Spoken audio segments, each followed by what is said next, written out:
오늘 우리에게 주신 하나님의 말씀은 구약 성경 창세기 21장 1절에서 21절까지 말씀입니다. 말씀을 봉독하겠습니다. 여호와께서 말씀하신 대로 사라를 돌보셨고 여호와께서 말씀하신 대로 사라에게 행하셨으므로 사라가 임신하고 하나님이 말씀하신 시기가 되어 노년의 아브라함에게 아들을 낳으니 아브라함이 그에게 태어난 아들 곧 사라가 자기에게 낳은 아들을 이름하여 이삭이라 하였고 그 아들 이삭이 난 지 8일 만에 그가 하나님이 명령하신 대로 할례를 행하였더라. 아브라함이 그의 아들 이삭이 그에게 태어날 때에 100세라. 사라가 이르되 하나님이 나를 웃게 하시니 듣는 자가 다 나와 함께 웃으리로다. 또 이르되 사라가 자식들을 젖먹이겠다고 누가 아브라함에게 말하였으리요마는 아브라함의 노경에 내가 아들을 낳았도다 하니라. 아이가 자라매 젖을 때고 이삭이 젖을 때는 날에 아브라함이 큰 잔치를 베풀었더라. 사라가 본즉 아브라함의 아들 애굽 여인 하갈의 아들이 이삭을 놀리는지라. 그가 아브라함에게 이르되 이 여종과 그의 아들을 내쫓으라.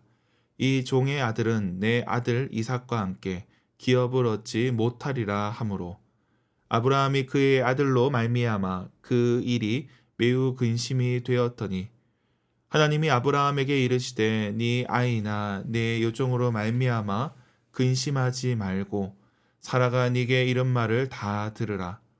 이삭에게서 나는 자라야 네 씨라 부를 것임이니라. 그러나 여종의 아들도 네 씨니 내가 그로 한 민족을 이루게 하리라 하신지라. 아브라함이 아침에 일찍이 일어나 떡과 물 한 가죽 부대를 가져다가 하갈의 어깨에 메워주고 그 아이를 데리고 가게 하니 하갈이 나가서 브엘세바 광야에서 방황하더니 가죽 부대에 물이 떨어진지라. 그 자식을 관목덤불 아래에 두고 이르되 아이가 죽는 것을 참아 보지 못하겠다 하고 화살 한바탕 거리 떨어져 마주 앉아 바라보며 소리내어 우니 하나님이 그 어린아이의 소리를 들으셨으므로 하나님의 사자가 하늘에서부터 하갈을 불러 이르시되 하갈아 무슨 일이냐 두려워하지 말라. 하나님이 저기 있는 아이의 소리를 들으셨나니 일어나 아이를 일으켜 네 손으로 붙들라. 그가 큰 민족을 이루게 하리라 하시니라. 하나님이 하갈의 눈을 밝히셨으므로 샘물을 보고 가서 가죽 부대에 물을 채워다가 그 아이에게 마시게 하였더라. 하나님이 그 아이와 함께 계심에 그가 장성하여 광야에서 거주하며 활 쏘는 자가 되었더니 그가 바란 광야에 거주할 때에 그의 어머니가 그를 위하여 애굽 땅에서 아내를 얻어 주었더라. 아멘. 매일 성경 순서에 따라 창세기 21장 말씀을 살펴보겠습니다. 오늘 말씀은 이삭의 탄생과 함께 하갈이 쫓겨난 이야기를 다루고 있습니다. 이삭이 태어남으로 하나님의 언약이 성취되었습니다. 그러나 아브라함의 가정은 또 다른 갈등으로 이어지게 됩니다. 이러한 상황에서 하나님께서는 은혜를 베풀어 주십니다.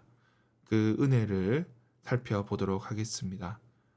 오늘 본문의 앞부분 1절부터 7절까지는 이삭의 탄생을 보여주고 있습니다. 앞서 사라는 이방인 아비멜렉에게 끌려갔었지만 무사히 풀려났습니다.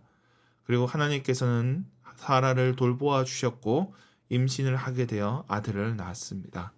그렇게 아브라함 가정에 큰 기쁨이 임합니다. 이는 창세기 11장 30절에 사레는 임신하지 못함으로 자식이 없었다. 이 어려움이 이제 21장에서 해소되고 있습니다. 한 가정이 아이를 낳기까지 많은 일들을 겪어야 했습니다. 하나님께서는 그들에게 은혜를 베푸셨고 약속을 지키셨습니다. 이는 단순히 아이를 낳은 것이 아니라 21장 1절에 말씀하신 대로 여호와께서 말씀하신 대로 사라를 돌보셨고 여호와께서 말씀하신 대로 사라에게 행하셨던 것입니다. 근데 거기서 끝이 아니었습니다. 새로운 문제가 이어집니다. 본문 8절부터 이삭이 젖을 떼어 잔치를 베풀 때입니다. 돌잔치로 생각할 수 있습니다. 근데 살아가 보니 하갈의 아들이 이삭을 놀리는 겁니다. 이삭은 아직 아기고 이스마엘은 청소년입니다. 근데 이스마엘이 이삭을 놀리고 있는 겁니다. 어쩌면 장차 이삭에게 장애물이 될 거라 생각했을 것입니다. 지금까지 이스마엘은 장자로 여겨졌을 것입니다. 그런데 이삭이 태어나면서 그 관계가 어려워진 것입니다. 아브라함이 죽으면 누가 차지하게 될 것인가? 이것도 문제가 될 것입니다. 이에 이스마엘을 내쫓고자 합니다. 그로 인해서 아브라함은 난처하게 되었습니다. 아브라함에겐 이스마엘도 아들이었습니다. 그때 하나님께서 근심하지 말라 하십니다. 이스마엘도 한 민족을 이루게 하실 것을 약속하십니다. 둘 다 집에 있다가 더 큰 갈등이 있을 것이 보였기 때문입니다. 그래서 하나님께서는 이스마엘을 내보내게 하십니다. 그로 인해 하갈과 이스마엘은 집에서 나오게 되었습니다. 쫓겨난 셈입니다. 그런데 갖고 나온 것이 얼마 되지 않습니다. 물과 떡이 그 한 가죽 부대였습니다.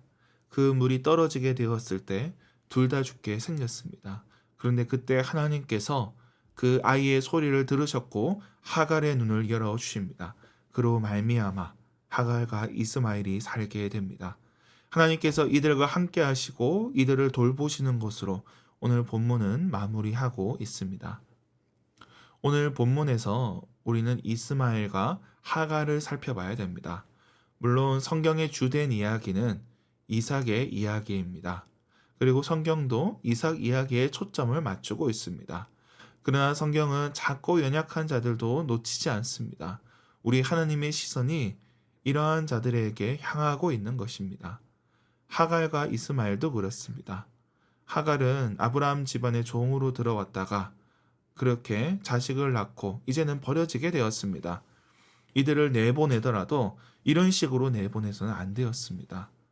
여인이 얼마나 들 수 있겠습니까? 얼마 되지도 않는 떡과 물을 담아간들 그들이 살아남기는 어려웠을 것입니다. 그러나 하나님께서 이들 모자를 돌보아 주십니다. 하나님께서 아이의 소리를 들으셨다고 합니다. 버려진 아이, 관목 덤불 아래 죽어가는 아이의 소리를 들으셨던 것입니다. 하나님께서는 이처럼 버려진 자들의 하나님이 되십니다. 오늘 본문 20절에 하나님은 그 아이와 함께 하십니다. 그가 장성하기까지 그와 함께 하십니다. 그의 육신의 아버지 아브라함을 대신해서 그를 돌보아 주십니다. 이처럼 하나님께서는 버려진 자들과 함께 하시는 분이십니다. 말씀을 맺겠습니다. 우리도 배신을 당할 때도 있습니다. 마치 버려진 것처럼 느껴질 수도 있습니다. 때로는 우리를 버린 자가 믿음 좋은 사람이고 또 다른 이들에게 인정받는 자일 수도 있습니다. 아무도 나를 주목하지 않을 수도 있습니다. 그러나 하나님께서 우리를 돌보고 계십니다. 그분께서 이 시대에 버려진 자들과 함께 하십니다. 관목 덤불 아래 신음하는 아이를 살피시고 울부짖는 여인을 긍휼히 여겨 주십니다. 그 주님을 바라보는 저와 여러분이 되게 주님의 이름으로 축원합니다. 기도하겠습니다. 하나님 아버지, 고아들의 아버지가 되시고 과부들의 의지할 곳이 되심을 감사합니다. 이 시대에 버려진 자들을 돌보아 주옵소서. 저들의 아버지가 되어 주시옵소서. 부모로부터 버려진 아이들, 방치된 아이들을 긍휼히 여겨 주시옵소서. 추운 날씨가 계속되고 있습니다.